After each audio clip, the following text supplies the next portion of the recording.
Okay, let's get started. Because we got Patrick Doyle in the green room. He's all set to go. Good morning on this Sunday, the 3rd of May, the darling morning, buds 3rd of May.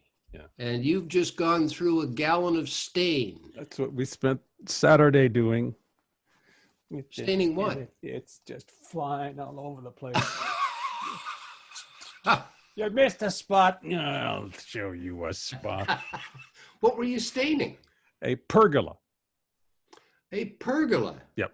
And of course, my dad had a 57 pergola. Yeah, I'm sure he did. And of course, the planks are all this close together, right? You know, so you go, oh man, it just. You did the whole thing? It took me 3.5 hours. Did you use a paintbrush or a roller? I used a brush with rubber gloves, and then it's all dripping down and everything. It's just a howlingly good time. So you looked like somebody from the cop pathology department, right? Yeah, after a murder in a suburban house. That's a very good description of what. Did you go to Canadian Tire yesterday? Pick up your stuff? No, we didn't. We went out to visit the grandkids yesterday and decided to take advantage of the good weather. So we went out and visited them. It's not supposed to be all that nice today, so we may do that today. I'm starting to worry about my your hair. My haircut. I just, but I've seen some examples. Why don't you go cue ball like me? Oh, can you imagine? Oh, that would. I think you'd look rather dashing and with the cue ball. Oh, no. That's like a bald Hank Azaria. I've said Here's that before. Some fails. Speaking of, okay. This guy's got a sausage or something that he just. I don't know what he was thinking. Or whether he did this in the light of day. Wait a minute. Okay, wait a second now. What exact expression did you use in Google to look this up? Bad haircuts. What key? Oh, I see. It was just bad haircuts. Okay. It looks like some mangy hot dog has escaped from a Canada Packers plant. And then there's just, the guy who decides, I don't want to do this anymore. Right. They stop there. They get afraid. Unlike you, they become afraid. So no fear.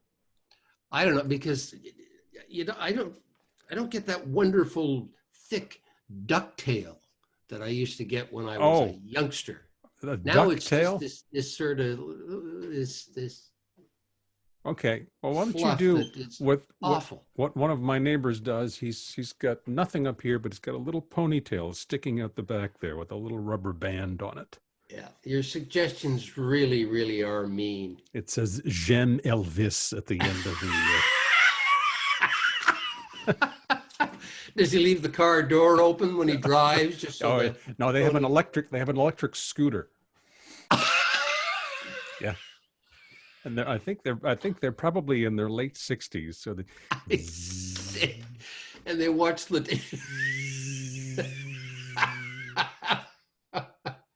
spend their time watching La Dolce Vita. Yeah. Oh boy. Oh, dear. Yeah.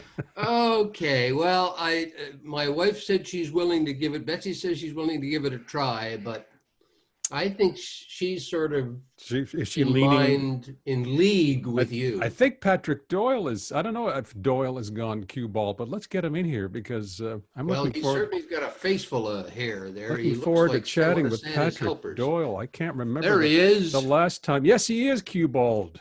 Oh yeah, he's got the chrome dome. Oh, and that look at that distinguished with the distinguished beard and everything. Yeah. Patrick Doyle. Can you hear me? We can. We can indeed. Can you hear us, Patrick? I can hear you. Yes. Well, good. I want to complain first about the staff in the green room. The refreshments were barely adequate. The makeup person. Well, look at the mess. You brought that on yourself, pal.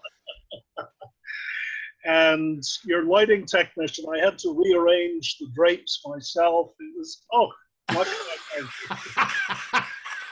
Damn. Yeah, and you had to walk from the corner when the limousine dropped you off. He dropped you off at the parking lot, right? Well, no, actually, for the last 6 weeks or so, we've been practicing the safe distancing. So the limo took me from the kitchen to the living room where I shared morning tea with Justine, and then brought me back up to the studio/office bedroom. Oh, well then. Oh, all right. So you have nothing to complain about in that regard. Now, you no, in that regards, yes, what can I say? The chauffeur, but he's on my staff. Oh, okay. Okay. You said you'd look into that, Eva. Patrick, it's been such a long time, and I don't know where to begin, because what the Patrick Doyle that I knew many hundreds of years ago was a reporter who went into corporate communications and then came out the other end a certified counselor and psychotherapist. And you missed a few stops along the way. I probably missed a few stops along the way. So I'm interested in the evolution here. Can you take us through that? Oh, wow. That's, I had no idea what this show was going to, talk about me? Yeah. Well, I spent some time in government after moving to Ottawa. Well, that's why I came to Ottawa. Spent 7 years in government, bouncing through different parts of the bureaucracy, including the Privy Council office and the Prime Minister's office.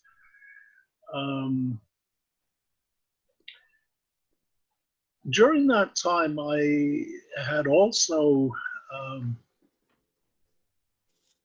been developing some interests in churchy sort of stuff, and got quite involved in things like doing prison ministry, that sort of thing. My wife got sick at one point during that and was in hospital for several years and eventually died. So that was another slice of learning dimensions, that sort of thing. And I, after government, gone back into media, including CBC and the Toronto Star, back and forth, but continued studying part-time and whatnot, eventually picking up, a few different master's degrees. A few different master's degrees. Okay, so you've been a busy man. Been a busy guy, yeah. Can you just talk a bit about, I have a friend, Patrick, who has done prison ministry here in Quebec.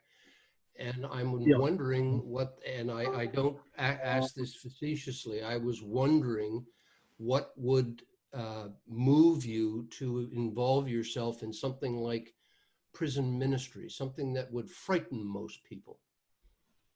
Yeah, I was involved with a Franciscan organization at the time, and that was part of the ministry that the Franciscans were doing, so I just sort of naturally went along. Cute little anecdote out of that. My oldest son, Liam, who's now 35, he was about, between 12 or so at the time. Had 2 observations. One, he said, "Yeah, Dad, they're just because they're your kind of people." Meaning, not the Franciscans, the guys inside. And the other one, even a bit funny, I was off one Saturday, spending the full day at the Joyceville Institution, which is an upper range medium, kind of just one notch down from max. Almost everybody there was doing 25 to life. And anyways, a call came in at home for me, and Liam took the call, and somebody said, "Can I talk to your dad?" And Liam said, very somber tone, "No, I'm afraid Dad's not here." And I said, "Oh, where is he?" "Oh, Dad's in jail."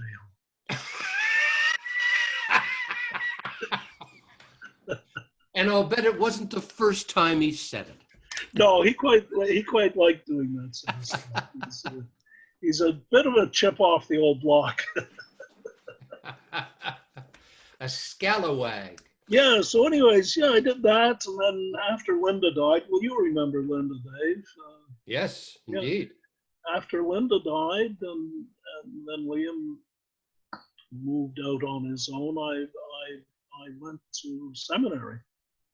And again, it's going to make me look pretty dumb, but I spent 5 years in seminary studying to be a priest, and completed those studies, picking up a master's degree in theology. Oh, there's something that'll really earn you a living. Good Irish Catholic boy, falling away, and he gets a master's. Well, which is kind of strange, you know, because I'm a Buddhist, and have. I'm sorry. Yeah. I'm sorry. I don't think we recorded that part. Could you repeat that, please? I'm a Buddhist. Okay, that's what I thought you said. You know. Anyways, you can reconcile the two, but anyways, so I spent 5 years living in seminary, and but was never ordained to any of the minor orders through a whole bunch of bureaucratic reasons. Anyways, I got assigned to a parish, and the plan was I would live at the parish. It was at St. François de Sales in Smith Falls, not too far from our farm here. And pastor there, lovely guy, still a good friend, Sebastian Mato. So I arrived there, I guess, on Saturday or whatever, Friday. You know, went to all the masses with him, was introduced and whatnot. 3 or 4 days into the experience, and the plan was I would be spending 6 months or so with Sebastian. I'd be ordained to the diaconate after a couple of months, and then ordained to the priesthood a few months after that. About 5 days into it, I got this real crise de conscience. An epiphany? Epiphany, whatever. In theological terms, it's called discernment of the Holy Spirit. And it's a serious sort of thing. That this didn't fit. This was not right somehow. Okay. So I explained to Sebastian, there's something going on here that's not right. I've got to go and see the bishop. So I went to see the Archbishop, Tony Mahar, lovely man, since left us. And I explained to him, I said, you know, Your Excellency, there's something that ain't kosher, as we say in Catholic. And he said, crossed every theological line. Yeah, we got Buddhism, Judaism, kosher. It ain't good. Well, look, I'm a Montrealer. You know, we speak. Yeah, exactly. What can I tell you? You know, it's a big melting pot. And he said, "Yes, I understand, Patrick. Take all the time you need. Sweet, lovely, gentle man." So I went away. Try explaining that to all who know you. You know that you've spent 5 years in seminary studying to be a priest, and you walk away from it like that, you know. So I did. I walked away. I went back to university, took some more studies, a master's degree in the counseling psychology. Which I already had a lot of credits from previous stuff. Then something else happened. A woman that I had met,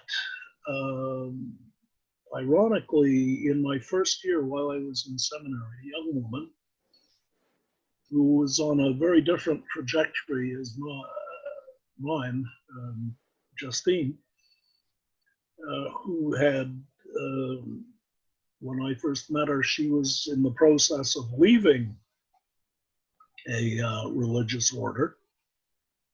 She's Ukrainian Greek Catholic.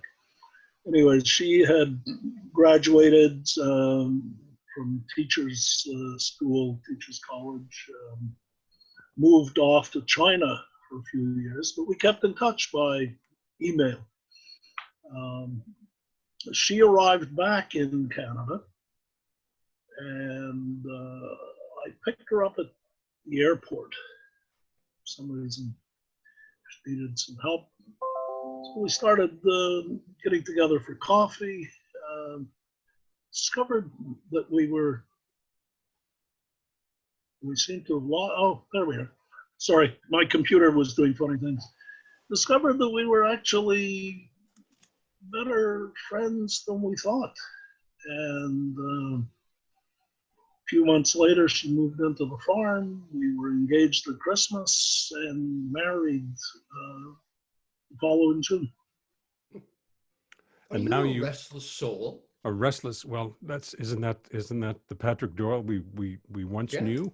Now, are you still working full time as a counselor and psychotherapist, aren't you? That's right. Yeah, I work 4 days a week at a large community health center, and 1 day a week in. Okay. I guess the question. All of it these days remotely by sitting right here where I am. Okay. No. Busy these days. Busier these days, I presume. Absolutely crazy busy.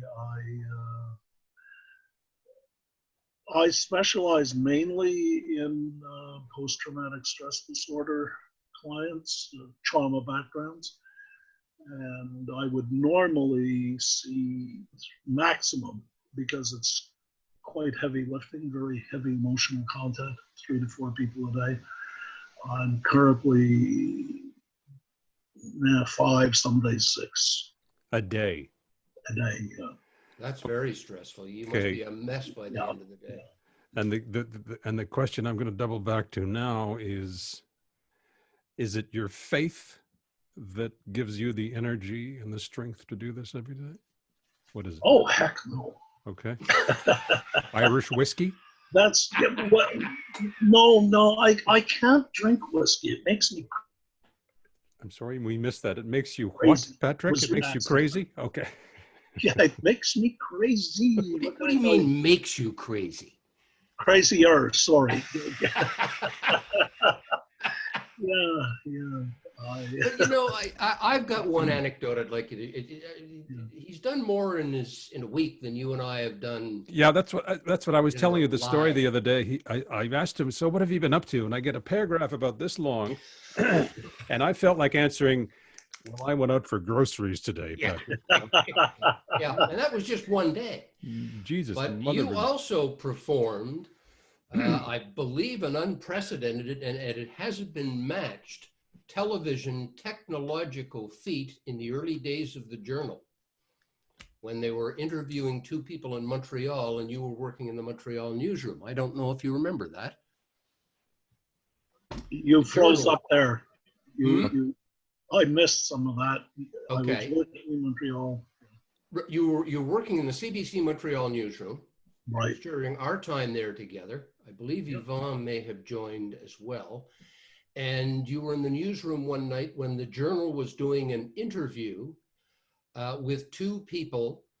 And if you remember the Journal, they had 2 camera shots of the guests. Yeah. And Barbara was in the studio in Toronto. But both of these guests were in Montreal, and they always had them on 2 camera shots separate. And it would say Montreal on top and Montreal on top. Didn't you walk through the shot and? It sounds like Doyle. Satellite Montreal to Montreal. Yeah, I mean, some of those early days, were really crazy. I think we called it the bicycle on the electronic highway. Yeah, that's right. Yeah, we tripped over ourselves doing crazy, zany things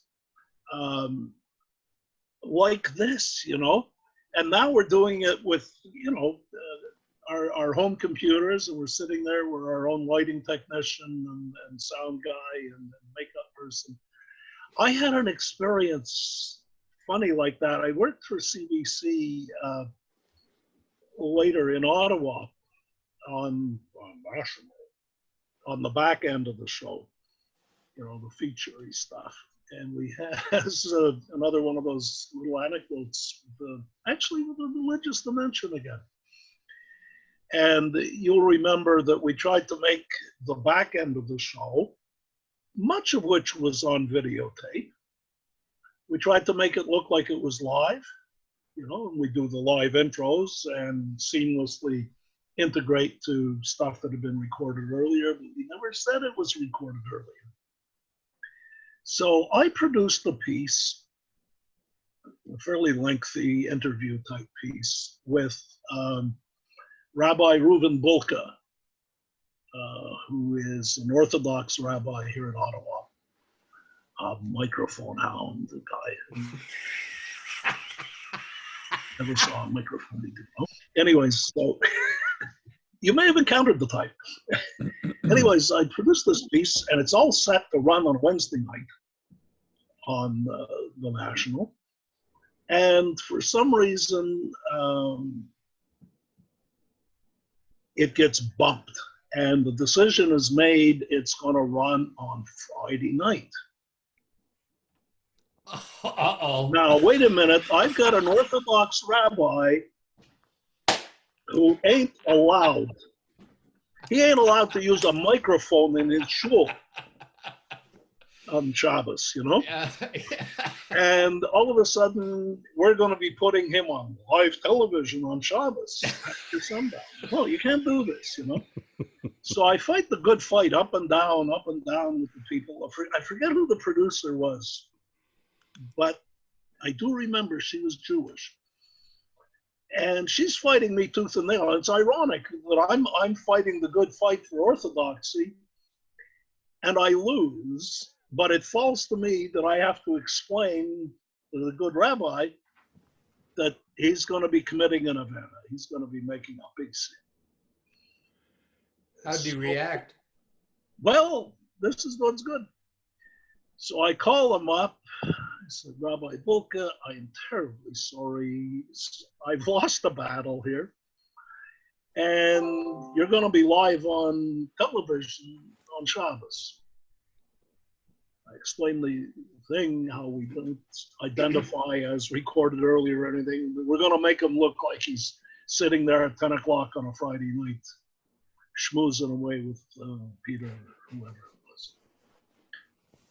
He thinks for a minute. He says, yeah, Patrick, it's not such a big problem. I said, really? He said, yeah. If I go in tomorrow on Saturday and anybody in my congregation were to reproach me for being on television at Shabbos, I'd say, and what were you doing watching television? Watching television. He says, so it's not a problem. Oh, that's a great story. Oh, wow. This anyway, fun. Patrick, we're just about done. I have one last thing to ask you.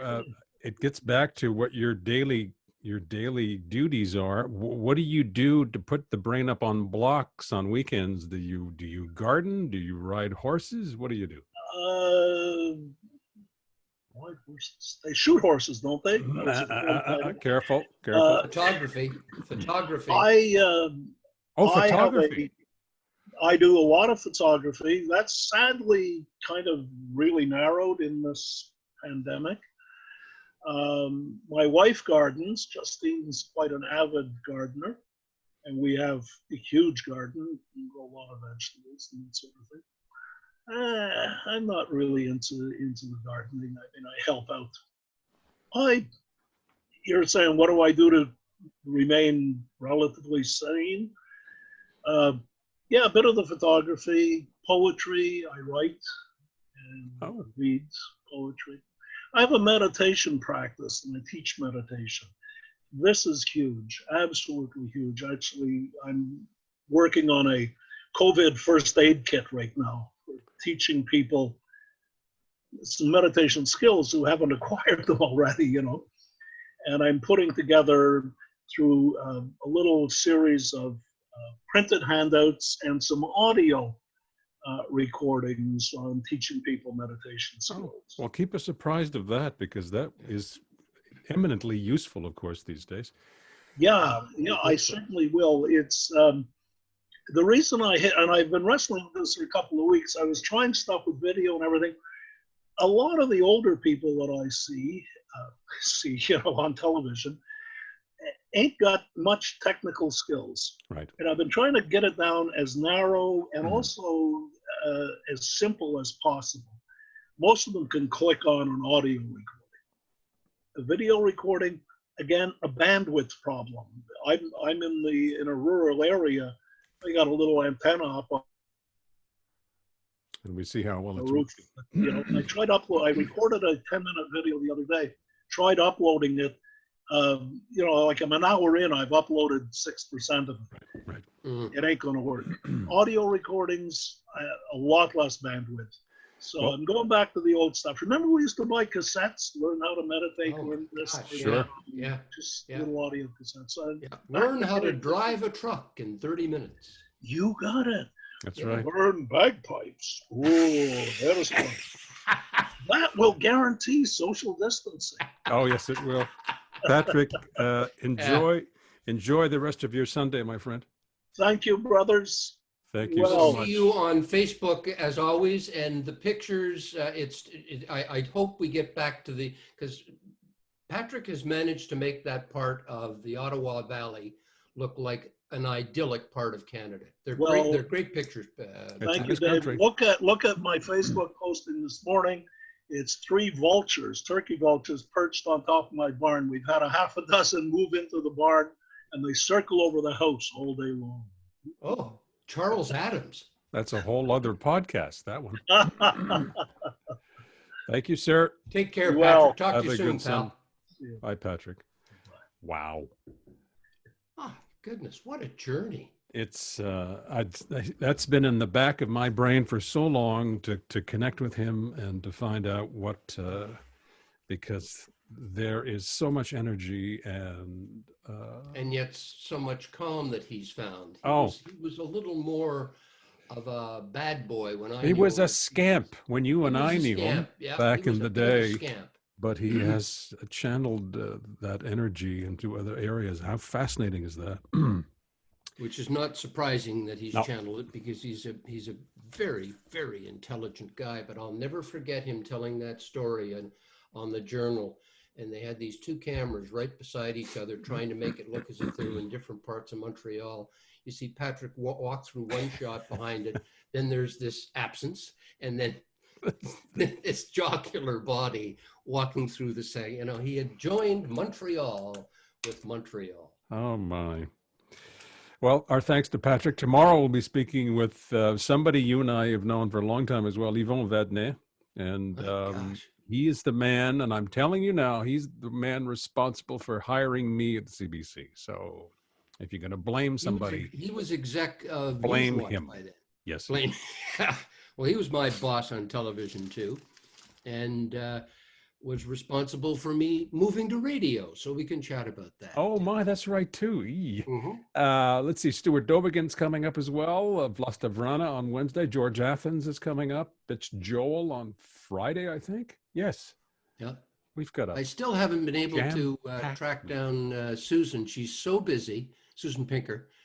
She said towards the end of next week, but that became last week. But I'm sure we'll get Susan on, and especially considering the book she's written a few years ago, will be interesting stuff to talk about community and how it's necessary, and yet we have to do it this way. So we're figuring something out. There you go. Have a good Sunday. Take it easy. Talk to you tomorrow. Bye.